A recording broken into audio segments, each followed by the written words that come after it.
रेणू ऐकली का? जेवून घे बरं घरी.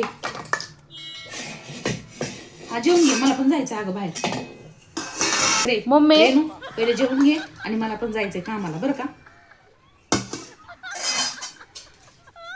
तू भाजी खायची भाजी कधीची आहे ग? नाही कधी केलेली आहे सांग ना. अगं ही रात्रची भाजी आहे भाजी ना. हा ती आता मी खाणार आहे. हे तू खा आता वालची भाजी आणि हा सलाद वगैरे काय ते खाऊन घे. मला पण उशीर होतो. होय ग मम्मी, तुझं हे रोजचं सायकल आहे, किती दिवस चालणार आहे? तुला मी किती वेळा सांगितलं शिळं काही खात जाऊ नको ग मम्मी, तब्येत चांगली नाही राहते, खराब होती त्याच्याने. ए बाई सायकल वाली गप्प बस जरा. हे अन्ने का होय वाटतंय तुला? हा बाजारात कधी गेलीस का? जातच नाही ना, तुला कसं माहित असणार आहे? अगं एखादी जर अशी एखादी मिरची जर जास्त झाली ना हो अशी काढून बरोबर आहे ते टाकतात. पण. अशी काढून टाकतात वजन करून माहितीये का तुला? हा एखादं जर वांग भेंडी एखादी एक्स्ट्रा आली ना एक भेंडी काढून टाकतात. हा एवढी लई भाजी फेकून द्यायची का? आता ही रात्रची भाजी ही एवढी भाजी ही फेकून द्यायची का? हा नाही आपण लय मोठ्या घरचे लागून गेलोय का एवढं लय भाज्या बिज्या फेकून द्यायला? हा अन्न हे पूर्ण ब्रह्म असतं. तुम्हाला काय शाळा शिकवलं काय माहिती बाया? आहे का नाही? हा शिळ कधी खाती किती दिवस खाती? हा हे सायकल किती दिवस चालणार आहे ही बरी बोलायला शिकली ग म्हाताऱ्याचं तसं नाही मम्मी, जेवढं लागतं तेवढंच करत जा ना. एवढं शिळ अन्न करायचं मग लय मट. ए बाई हे रात्रचं अन्न आहे का 8 दिवसाचं नाही काय नाहीये. हा हे रात्रचं आहे त्याच्यामुळे आपण खाऊ शकतो तसं काही नाही होते. आणि होय ग तुम्ही ना हॉटेलमध्ये जाता कॅफे मध्ये जाता ते पिझ्झा खाता बर्गर खाता. हा खाता का नाही? हा अगं तो पिझ्झा काय लगेचच्या लगे बनवलेला असतो काय? हा एक एक दोन दोन महिन्याचा बनवलेला असतो तो पेस्ट खालचा तो चपाती.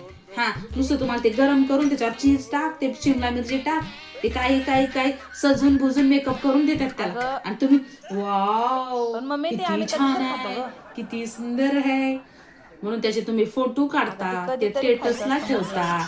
ते काय नवीन होतं का एखादा वस्तू? हा अगं 2-2 महिने 2-2 3-3 महिने तो बेस करून ठेवलेला असतो ते तुम्ही एवढं आवडीनं खाता. हा संध्याकाळी आले की माझं पोट दुखतंय मला ऍसिडिटी होती हे अशा नाटकं असतात. हा आणि मी नेमकं संध्याकाळी स्वयंपाक केला ना तुम्हाला हॉटेलमध्ये जेवायला जायचं असतं आहे का नाही? एखादा बाहेरचं काहीतरी खायचं असतं तेव्हा हे माझं घरी केलेलं स्वयंपाक ना तो तसाच राहतो घरामध्ये. ते कोण खाणार आहे? तो मलाच खावं लागेल ना. नाहीतर तुमचा मधीच पोटातच दुखतो ऍसिडिटीच होती किंवा तुमचा मूडच नसतो किंवा तुम्हाला वेळच नसतो खायला. हा मग त्याला काय ऑप्शन आहे का माझ्याकडे? नाही ना.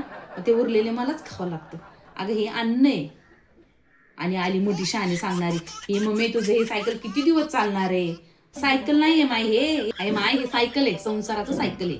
हा त्याच्यामुळे तुम्हाला हॉटेलमधला वडापाव चालतो समोसा चालतो बर्गर सगळं सगळं चालतं तुम्हाला बाहेरचं. घरातलं शिळं खायचं म्हणलं की तुमच्यानं होत नाही त्यासाठी त्याला आईच लागते खायला. हा ते पचायला पण तीनच करायला लागते खायला पण तीनच लागते करायला पण तीनच लागते. त्याच्यामुळे तिला माहिती आहे किती घरात लागतं किती नाही लागत आहे. आपण बाहेरून किती महागाची वस्तू आणतोय आणि घरामध्ये सगळं काटकसरनी स्वयंपाकात घालतोय करतोय.